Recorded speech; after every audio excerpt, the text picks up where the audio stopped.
खबर रीवा से है, जहां गत दिवस सिरमौर से बोदा रोड में निर्मित फ्लाईओवर का लोकार्पण हुआ और अब सैनिक कैंटीन की दीवार तोड़ने की नोटिस थमा दी गई। इससे पहले सड़क चौड़ीकरण के नाम पर कैंटीन के सामने बनी मंदिर को धराशायी कर दिया गया था।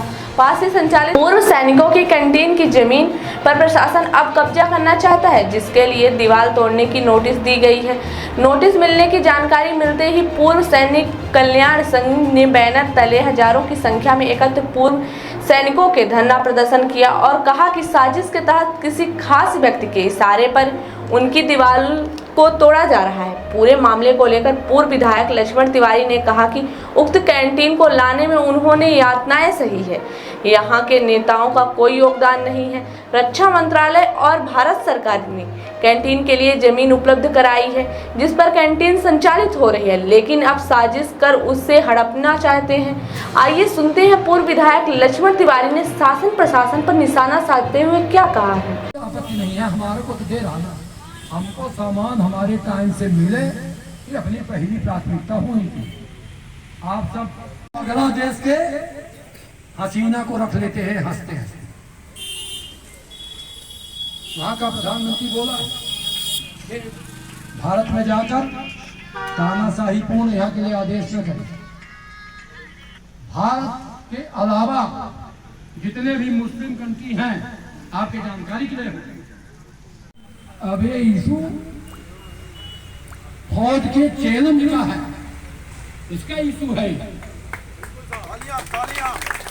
तो अगर हमको कोई चैलेंज बेकसूर दे रहा, हम अपराधी हैं। सिंपल बातें होगी विदाउट माइक, और हम प्लानिंग करेंगे कि रीवा के प्रशासन को हमको ठीक करना है। जब इनकी हिम्मत फौजियों का पकड़ा गिराने के लिए हो गई, जो देश में देश के लिए काम कर रहा है, तो एक गरीब आदमी की झोपड़ी के एक मिनट में गिरा दिया। इनके मन में आ गया कि बुलडोजर एक एम है, अपराधी का गिराओ ना। ये उत्तर प्रदेश के योगी का नकल कर रहे हैं, सोच रहे हैं कि योगी के बुलडोजर से हमारी वोट बढ़ेगी। ये तो दुर्भाग्य है यहाँ मध्य प्रदेश की उर्वरा भूमि ही नहीं है। अगर उत्तर प्रदेश से जैसे कामोबेश 25% मध्य प्रदेश का रिजल्ट आता, तो तानाशाह लोग कहीं जाके पाकिस्तान में बिरयानी खाते होते। हम तैयार नहीं थे, अपने देश में कोई जगह देने के लिए तैयार नहीं।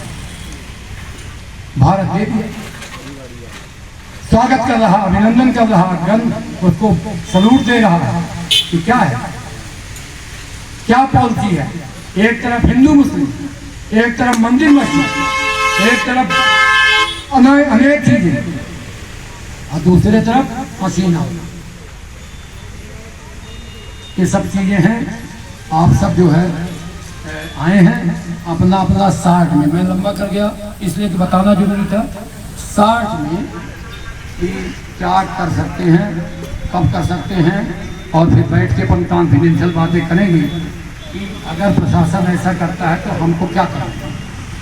तो हम 10-20 लोग फिर बैठ के वहाँ पर बेंच में बैठ के चर्चा करके करेंगे। अब ये इशू कोई राष्ट्र का मेडल लगाया है, कोई कितना मेडल लगाया है, तुम्हारा बाप चाहे कि एक मेडल पा जाए तो लगा सकते हो तुम। हम रैंक लेके आते हैं, हम वहां से आते हैं, हम रैंक लेके आते हैं। हम रैंक लेके आने के बाद हमारी तुम सुधार करोगे। एक सब इंजीनियर के लिखने के बाद, बातें मैं नहीं बताना चाहता, एक सब इंजीनियर ने किया, एक सब इंजीनियर के क्योंकि पैसा देता है नेताओं के घर में, ये सब हो रहा है। क्या आदरणीय राजेंद्र शुक्ल जी आपके बिना पत्ता नहीं लेता? हमने फोन लगाया पर्सनल नंबर पर, उठाए नहीं। उनके जो और कुछ फौजी हैं बड़ी चापलूसी करते हैं, वो गए, उनसे क्या बात नहीं हुई होगी? क्या आपको नहीं मालूम कि आप ही यहाँ खड़े होकर वोट के पहले, वोट के पर्चा भरने के बाद ये यहाँ ऊंचा हो जाता, जैसे वो ऊंचा है और गाड़ियां नहीं उतरती, तो यहाँ पाइप है, मोटा वाला पाइप है। तो क्या आपको मालूम नहीं है कि सैनिकों क्या समस्या है? 8 आना नहीं दे। अब तो जनरल साहब आए थे, और लोग यहाँ आते थे, अनुशासन से अपना सामान लेते थे, और मैं बल्कि हंसी मजाक में कहता भी था कि जो शराब लेने के लिए लाइन लगती है वो सबसे ज़्यादा अनुशासित रहती है। मैं नहीं चाहता कि आप दवा लेने के लिए आएँ और बीमार पड़ें। ये परिसर मुख्यतया आपके अंशदायी योजना का हिस्सा है। ECHS का पॉलीक्लिनिक है। आपकी सुविधा के लिए प्रयास करके हमारे से पहले जो यहाँ पर अधिकारी थे उन्होंने यहाँ पर एक कैंटीन की स्थापना की। मैं कुछ बातें आपको बताऊंगा जिससे आपको यहाँ के तथ्यों के बारे में जानकारी मिल जाएगी। बैठक चालू है, किन मुद्दों को लेके यहाँ पे? ये हमारी कंटीन की स्थापना, ये जो हमारा फौजियों के लिए इलाज की स्थापना के लिए ECHS बना है, इस पर आप देख रहे हैं सामने हनुमान जी का मंदिर था। किसी समाज सेवियों के द्वारा या कोई प्रतिष्ठित आदमी द्वारा अनुदान देके मंदिर बनाया था। बजरंगबली का मंदिर था, इसको आके प्रशासन ने तोड़ दिया। एक कह कर के अतिक्रमण के श्रेणी में है, अतिक्रमण में है। चलो वहाँ तक तो था। अब जो ये हमारा आप देख रहे हैं बाउंड्री वाल, ये हमारा स्टोर है कंटीन डिपार्टमेंट, क्योंकि बहुत छोटी जगह है और स्टोर के नाते अब ये बाउंड्री का बाल भी तोड़ना चाहते प्रशासन।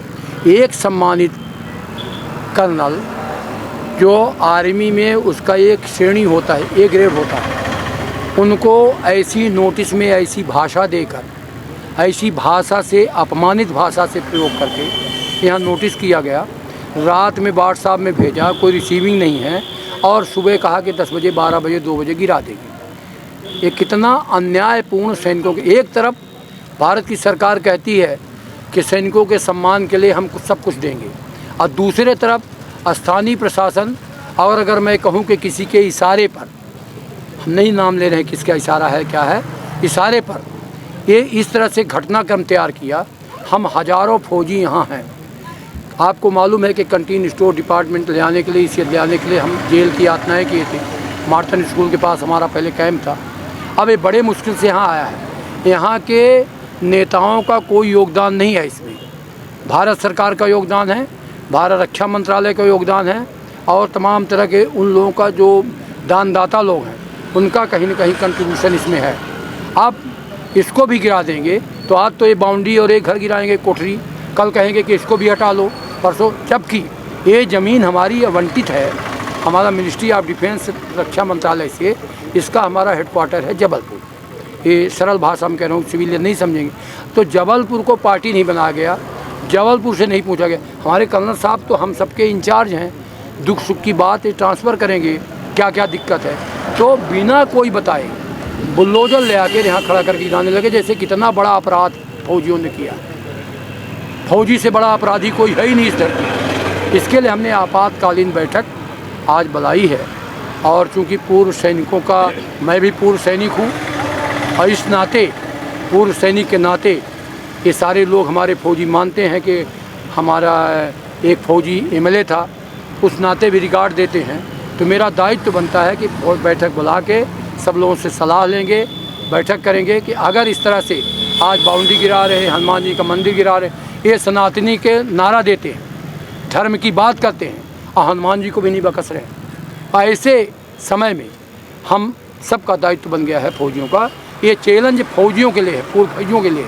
यहाँ ना केवल पूर्व फौजी, यहाँ वर्तमान में जो छुट्टी आता है वो भी अपना कार्ड से यहाँ दारू लेता है, कंटीन स्टोर डिपार्टमेंट का सामान लेता है। तो सैनिक और पूर्व सैनिक दोनों के लिए चैलेंज है, इसलिए हम इसकी रूपरेखा आज बना रहे हैं। अगर प्रशासन समझेगा, प्रशासन से आग्रह है कि उस बात को समझे, हमारे कर्नल साहब को बुलाए, कमेटी बनाना चाहते 4-6 लोगों की कमेटी किसी को बुला ले, अगर समझेंगे। और अगर इस 7-10 फीट के अंदर ही पूरी प्रतिष्ठा लगी है, तो हम मध्य प्रदेश के जो ये शासकीय कार्यालय पूरे रीवा में आधे ये अतिक्रमण के चपेट में है, तो हम फौजी योजना बनाएंगे कि अब हमारा तो गिर रहा है तो दूसरों का भी गिरे। और इसीलिए आज अभी शांतिप्रिय तरीके से हम बैठक करके, हम सलाह करके, राय मशवरा करके कोई आगामी नीति रणनीति बनाने के लिए आज एक कार्यक्रम प्रस्ताव।